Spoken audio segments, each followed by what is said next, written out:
today's project. The radiator support's on. The bolts sucked. I'll put up a video of what I had to do. So this radiator support has polyurethane bushings, just like the body mounts, which I did a long time ago. So I'm going to put this Becool aluminum radiator in here. This is a Flexolite. Can't really see it. And then that's a fan I've had on a small block, big block, no problem. So it's an old Flexolite I had, which are now crazy insane, the price wise, but poly radiator mounts.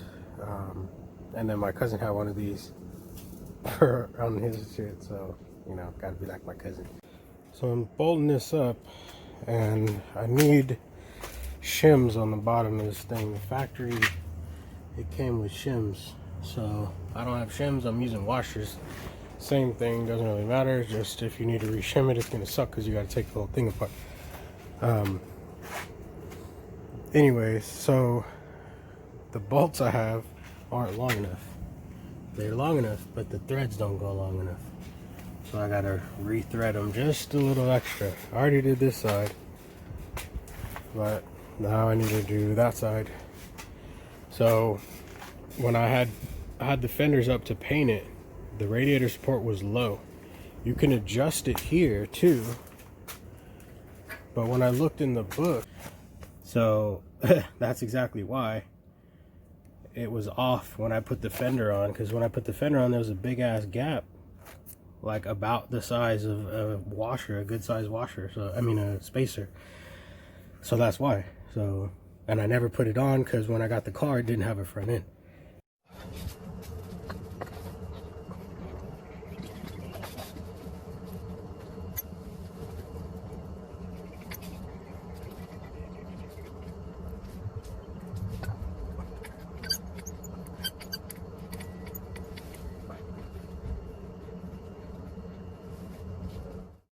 This wouldn't be this difficult if I wasn't using cheap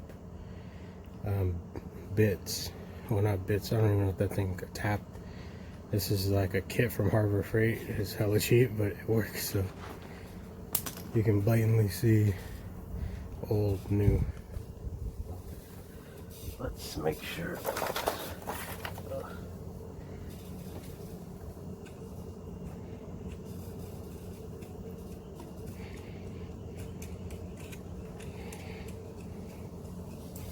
Works fine. There shouldn't be any play. You know you did it right when there's no wiggle. Some of that'll tell you your threads are right. Yep, yep. Oh, there's the buzzer. Time for lunch.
So we have all this fan shroud stuff all done.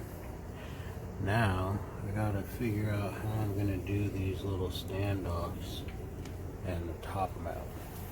I'm thinking of just doing a piece of angle iron that bolts to the front and goes across the top, and then I can just put a hole through here to mount it.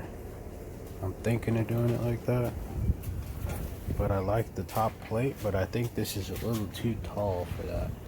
Hopefully I didn't mess up and get just totally too big of a radiator. I don't think so. I think it'll work, but we will see. So I'm gonna get back to it. Holla.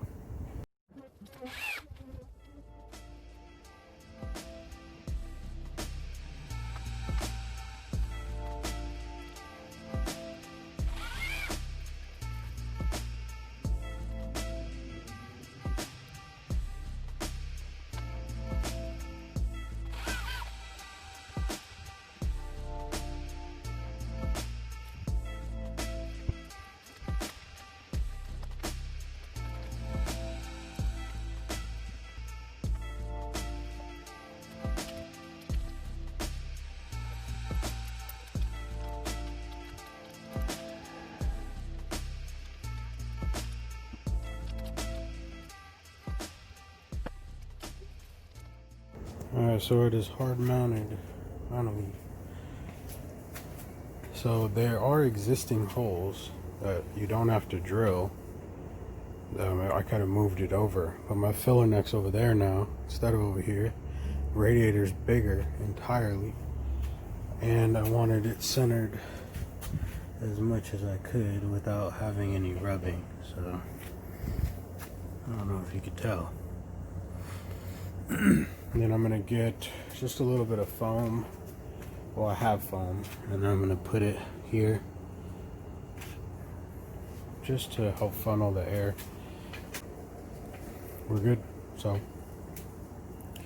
I still need to put washers on here, but I gotta take this off anyways to do the AC condenser. So I'm gonna start doing that. So next up I have to do the AC condenser, and then the remote dryer and oil cooler, tranny cooler. So it's gonna be a little bit of time. I just didn't want to leave you guys hanging. So yep, thanks for the support like usual. Like and subscribe. Back to it.